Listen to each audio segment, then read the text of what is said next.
Daily recitation. Sila, the discipline of equanimity. Sila, or equanimity, is a basic aspect of everyone's practice until the second stage of the perfect practice. Therefore, it is fundamental to the practice of children.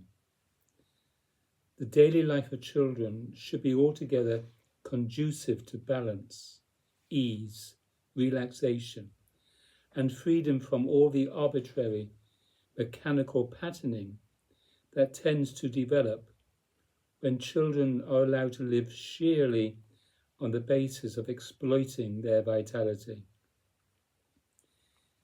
This exploitation of vitality is commonly called play or playing around. You will notice that as soon as children play in this fashion, they start getting a little wild. In fact, they get intoxicated with it. This is what ongoing exuberance is all about. It is a form of intoxication with desiring in the lower vehicle or lower coil of life. This same intoxication occurs in the upper coil of life, in the higher stages of practice, where people become fascinated with ascending energies. In either case, outgoing exuberance represents a form of enslavement to the outgoing movement of attention and energy. Thus, sila, or equanimity, is fundamental. Even though there are many kinds of disciplines associated with the way of the heart, there is one aspect that is of continuous significance throughout the course of spiritual practice. That is this process of releasing energy and attention from the self-bond and of enjoying the state of equanimity or natural control over the outgoing automaticities of energy and attention. It is important, therefore, for adults to provide a way of life for children that is conducive to their development of this capacity. The community of practitioners has established a number of schools that are educating children in the first 3 stages of life. And my teaching relative to education is a living consideration of how this should be done from the point of view of the way of life in truth. But because those who are educating these children were trained as educators in a worldly setting, and because the attitude of the adults in the community is still somewhat characteristic of middle-class, outgoing Americans, there is a tendency to undercut the spiritual principles in the education of our children. Parents and teachers tend to think that they must constantly be stimulating young children, constantly providing ways to entertain them through field trips, sporting activities, and so on. They think that every day, for significant periods of time, they need somehow to interrupt the cycle of discipline, of peacefulness, ease, and naturalness with stimulations that permit young people to indulge outgoing exuberance, the vital motive, or bondage to their conventional tendencies of attention. This is a very worldly point of view. It has nothing to do with spiritual understanding. This form of indulgence will simply make children a duplicate of their own generation, which is not moved toward spiritual realization.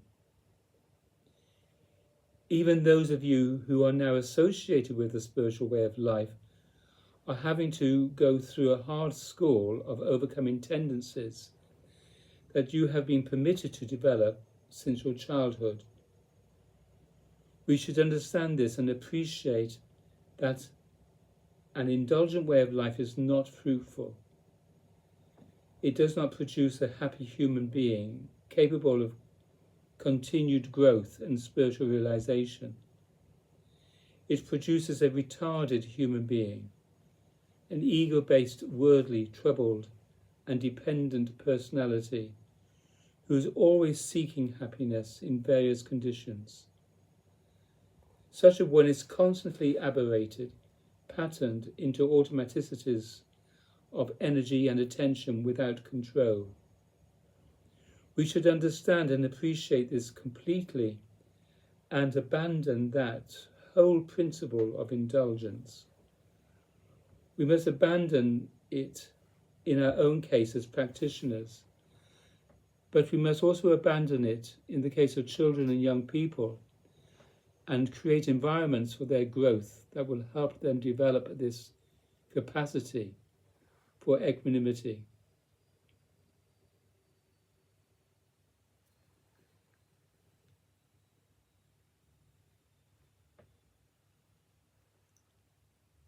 We must learn the discipline of sila, or responsibility for the movement of attention and energy, and be balanced and relaxed. This does not mean they can never have fun. No one can ever have fun, but their basic mode, this is the children, but the basic mode of existence should be one that is balanced, relaxed, sympathetic to others and to the world, meditative, simple and free. Therefore, whatever else adults do in educating children and young people, they should be constantly serving this disposition of equanimity. The discipline of sila would be served if schools were to offer a balanced, simple, orderly way of life, and not one in which every afternoon or every weekend there is some hyped up, stimulated event that the pupils look forward to. Their days should not consist of alternating periods of serious study and blowing it away out in the yard, you see. Nor should their life be the agitative life where children are constantly competing and quarrelling with one another. Rather, their life should be much more simple, orderly, contained, balanced, sensitive, and truly happy form of existence. That is what children must adapt to. That is the ideal that should be alive at the Garden of Lions and all other schools.